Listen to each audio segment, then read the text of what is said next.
Hi friends, അസ്സലാമു അലൈക്കും. എൻ്റെ എല്ലാ കൂട്ടുകാർക്കും റെയിൻബോ പ്ലാന്റ് എന്ന ചാനലിലേക്ക് സ്വാഗതം.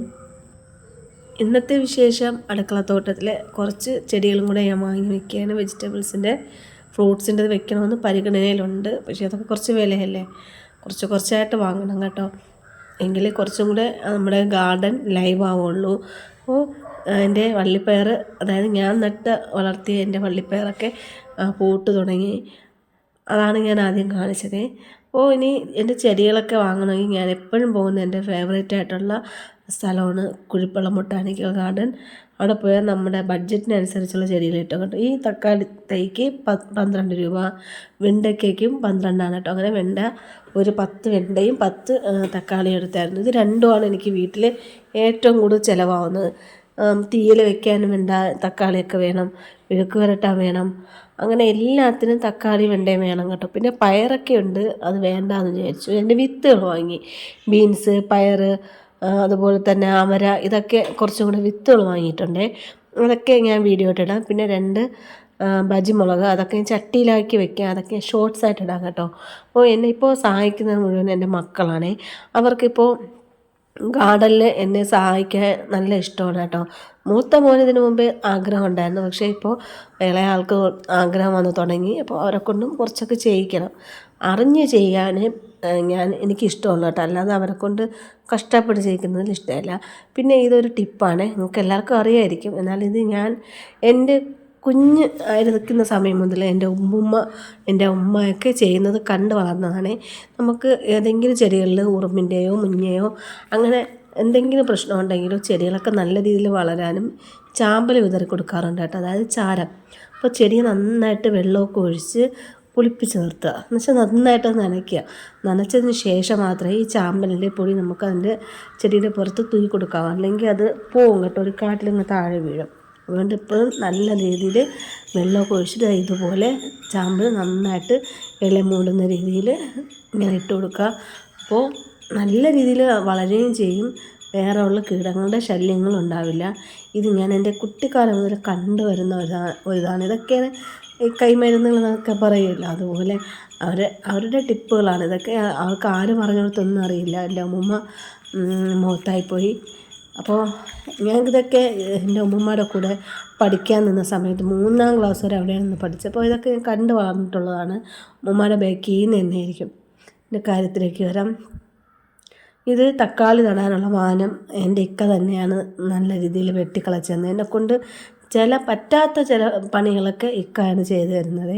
പിന്നെ അവിടെ ചെയ്യുന്നത് ചീര നടാൻ വേണ്ടി തടമെടുക്കാനായിട്ട് നന്നായിട്ട് മണ്ണ്, നമ്മുടെ ചാണകപ്പൊടിയും വേപ്പിൻ പിണ്ണാക്കും ഇട്ട് കുറച്ച് ചകിരിച്ചോറും കൂടെ ഇട്ടാണ് നന്നായിട്ട് വെട്ടി കിളച്ചിട്ടത്. അത് കഴിഞ്ഞ് ഇത് തക്കാളിക്കൊക്കെ ഇടാനായിട്ടുള്ള വേപ്പിൻ പിണ്ണാക്കും പിന്നെ ഉണക്ക ചാണകമാണ്, പച്ചയല്ല, ഉണക്ക ചാണകം, പിന്നെ സമീകൃത വളം, ഇതെല്ലാം കൂടെ മിക്സ് ചെയ്താണ് നമ്മൾ ഏത് ചെടികൾ നട്ടാലും അടിവളമായിട്ട് കൊടുക്കാറുള്ളത്. ഇങ്ങനെ ചെയ്യുന്നതിലൂടെ ചെടികൾ നല്ല ആരോഗ്യത്തോടെ വളരും കേട്ടോ. പിന്നെ നമ്മൾ തറയിൽ നട്ടിരുന്നാലും കുറച്ച് ചകിരിച്ചോറ് ഇതിൽ ഇട്ട് കൊടുക്കണം, എന്ന് വെച്ചാൽ ഇനി വരാൻ പോകുന്നത് അതികഠിനമായ വെയിലാണ്. ഞാൻ നേരത്തെ പറഞ്ഞില്ലേ, എൻ്റെ മോൾക്കിപ്പോൾ എന്നെ കൃഷിയിലൊക്കെ സഹായിക്കാൻ നല്ല ഇഷ്ടമാണ്. ഇത് അവൾ സ്വന്തമായിട്ട് ഞാൻ ചെടി നടാൻ വേണ്ടി വെച്ചിരുന്ന ചട്ടി എടുത്തുകൊണ്ട് വന്ന് അതിൽ അവളുടേതായ രീതിയിൽ മണ്ണുകളൊക്കെ എടുക്കുകയാണ്. അപ്പോൾ അതിൽ കുറച്ച് ചകിരിച്ചോറും ചാണകപ്പൊടിയൊക്കെ ഇട്ട് കൊടുത്തിട്ടുണ്ട്. കൈ കൊണ്ടല്ല, ചിരട്ട വെച്ചാണ് എടുക്കുന്നത്.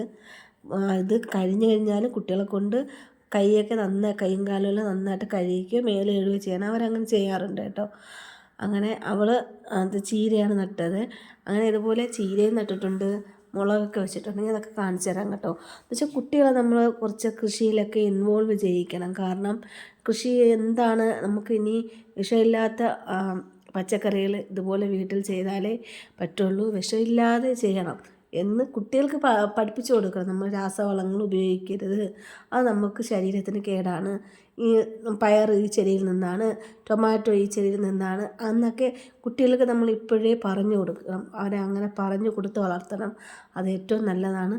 പഠിത്തത്തിനോടൊപ്പം ഇതും അവർക്ക് നല്ലതാണ് കേട്ടോ. ഇതും കുട്ടികൾക്ക് പലതരത്തിലെ വെജിറ്റബിൾസിനെ കുറിച്ച് എല്ലാം പഠിക്കാനുണ്ടാവുമല്ലോ, ഫ്ലവേഴ്സ് ആയിരുന്നാലും. അപ്പോൾ അവർക്കത് കണ്ട് അവർക്ക് ഇത് അനുഭവിച്ചതായതുകൊണ്ട് പെട്ടെന്ന് അവരുടെ മനസ്സിലത് കയറുകയും ചെയ്യും കേട്ടോ. അങ്ങനെ എൻ്റെ ചട്ടികളൊക്കെ നീക്കി മാറ്റിയിട്ട് അവൾ ചട്ടിയെ കൊണ്ടുവന്ന് വെച്ച് കേട്ടോ. പക്ഷേ നന്നായിട്ട് വളർന്നു വരുന്നുണ്ട്. പിന്നെ രാത്രി വൈകിട്ട് തന്നെയാണ് ഞാൻ ടൊമാറ്റോസ് മൊത്തം നട്ടതെന്ന് വെച്ചാൽ എപ്പോഴായിരുന്നാലും നമ്മൾ നടാൻ വേണ്ടി ഉപയോഗിക്കാനുള്ള സമയം എടുക്കാനുള്ള സമയം വൈകിട്ടായിരിക്കണം. ഇതാണ് ഞാൻ പറഞ്ഞ മുളക് എൻ്റെ മോള് നട്ടത്. പിന്നെ പൊന്നാങ്കണ്ണി ചീര, ഇതൊക്കെ അവൾ സ്വന്തമായിട്ട് ചെയ്തതാണേ. പിന്നെ എൻ്റെ അടുത്തൊന്ന് ചോദിക്കുക ഏതൊക്കെ വെക്കണമെന്ന്. ഞാൻ പറയും എനിക്ക് ഇഷ്ടമുള്ള ചെടി വെച്ചോ. ഇത് ഞാൻ പകലെടുത്തതാണ്. കണ്ടോ, ടൊമാറ്റോ എല്ലാം നല്ല രീതിയിൽ വെച്ചിട്ടുണ്ട്. ഇതെല്ലാത്തിനും ഞാൻ അടിവളം നേരത്തെ പറഞ്ഞതുപോലെയാണ്. ചാണകം, ഉണക്ക ചാണകം, വേപ്പിൻ പിണ്ണാക്ക്, സമീകൃത വളം, പിന്നെ ചകിരിച്ചോറ്, ഇതെല്ലാം കൂടെ മിക്സ് ചെയ്താണ് ഇട്ടിരിക്കുന്നത്. ചകിരിച്ചോറ് ഇനി വേനലാണ് വരുന്നത്, എല്ലാവരും അത് ശ്രദ്ധിക്കണം, അല്ലെങ്കിൽ പണി കിട്ടും.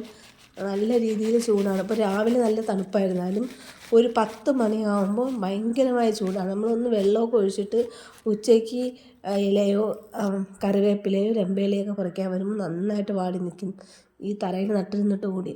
പിന്നെ ഇത് ചീരയാണ്. ഞാൻ ചീര നടുന്നത് നിങ്ങളൊക്കെ ഇങ്ങനെ നടുമെന്ന് എനിക്കറിയില്ല. ഞാൻ റവയിലോ അരിയിലോ ഒന്നും മിക്സ് ചെയ്യില്ല, വിത്തിനെ മഞ്ഞൾപ്പൊടിയിലാണ്.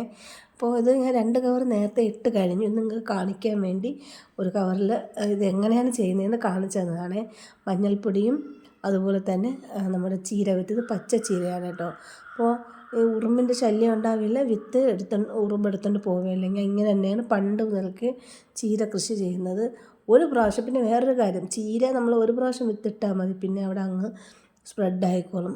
ഇപ്പോഴും ചീരകളൊക്കെ നമ്മുടെ മക്കൾക്ക് കുടുംബത്തിനും ഇടയ്ക്കിടയ്ക്ക് വെച്ച് കൊടുക്കണം കേട്ടോ. ഒരു ദിവസം ഇടവിട്ടെങ്കിലും അവരെ കൊണ്ട് കഴിപ്പിക്കണം. അത് നമ്മൾ കുട്ടിക്കാലം മുതൽക്ക് ശീലിപ്പിച്ചാലേ അത് പിള്ളേർ വലുതാകുമ്പോഴും കഴിക്കുകയുള്ളൂ. അല്ലാതെ പെട്ടെന്നൊരു സമയം വലുതാകുമ്പോൾ നമുക്ക് ഹീമോഗ്ലോബിൻ കുറവാണ്, ഇതൊക്കെ കഴിക്കണമെന്ന് പറഞ്ഞാൽ അത് ഒട്ടും നടക്കില്ല. കുഞ്ഞായിരിക്കുമ്പോൾ തന്നെ എൻ്റെ മക്കൾക്ക് ഇതെല്ലാം കൊടുത്ത് പരിചയപ്പെടുത്തി. പിന്നെ ഇത് ഞാൻ വിത്തിട്ട് മുളപ്പിച്ച് വളർന്നു വന്ന മീറ്റർ പയറാണ്. ഞാൻ കുഴിപ്പള്ളത്തിൽ നിന്ന് വാങ്ങിയതിനേക്കാളും നല്ല നീളമുണ്ട് കേട്ടോ. എനിക്ക് അതിശയമാണ്. ഇതിൻ്റെ നീളം എത്രയാണെന്ന് അറിയാനാണ് ഞാൻ കാത്തിരിക്കുന്നത്. ഇപ്പോൾ ഇത് കണ്ടില്ലേ, ഇത് ഞാൻ രാവിലെ ഉറക്കം എഴുന്നേറ്റിട്ട് ഒന്ന് ചെടിയിലൊക്കെ ഒന്ന് നോക്കാൻ പോകും, എങ്കിലേ എനിക്കൊരു സമാധാനമാവുള്ളൂ. ആ മഞ്ഞും ആ പൂവ് വിരിഞ്ഞ് നിൽക്കുന്നത് കാണാനും പയർന്ന് ഉണ്ടായി നിൽക്കുന്നത് കാണാനൊക്കെ എനിക്ക് ഭയങ്കര ഇഷ്ടമാണ്. അപ്പോൾ എല്ലാ കൂട്ടുകാരും റെയിൻബോ പ്ലാന്റ് എന്ന ചാനൽ ലൈക്ക് ചെയ്യുക, ഷെയർ ചെയ്യുക, സബ്സ്ക്രൈബ് ചെയ്യാതെ തന്നെ കാണുന്നെങ്കിൽ സബ്സ്ക്രൈബ് ചെയ്ത് സപ്പോർട്ട് ചെയ്യണേ. അപ്പോൾ എല്ലാവരും ലൈക്ക് ചെയ്യാനും മറക്കരുത്. Okay, thank you.